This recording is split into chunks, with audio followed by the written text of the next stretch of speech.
ছোট একটা বাচ্চা অনেকগুলো চকলেট নিয়ে তার মায়ের সাথে চিড়িয়াখানায় ঘুরতে গেছে। তো গেট দিয়ে ঢুকেই প্রথমেই তারা দেখতে পেল বিশাল বড় এক বান্দরের খাঁচা।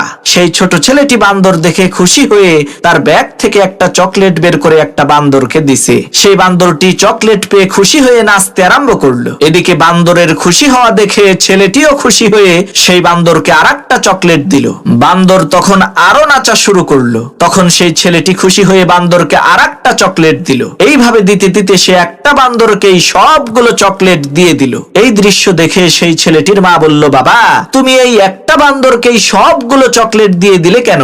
সামনে তো আরো অনেক প্রাণী আছে, তাদের জন্য তো তুমি একটা চকলেটও রাখলা না। মায়ের মুখে এই কথা শুনে সেই ছোট ছেলেটি ওই বান্দরের হাত থেকে একটা চকলেট কেড়ে নিল অন্য প্রাণীদেরকে দেওয়ার জন্য।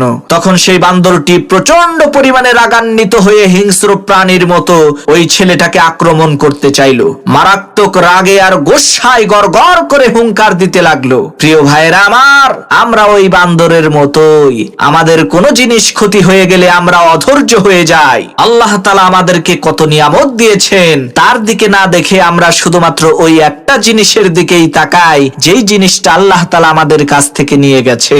আর একটা বারও তো আমরা চিন্তা করি না যে যেই আল্লাহ নিয়ে গেছে সেই আল্লাহই তো দিয়েছিল। তাই বান্দরের মতো না হয়ে আমাদেরকে মানুষ হতে হবে।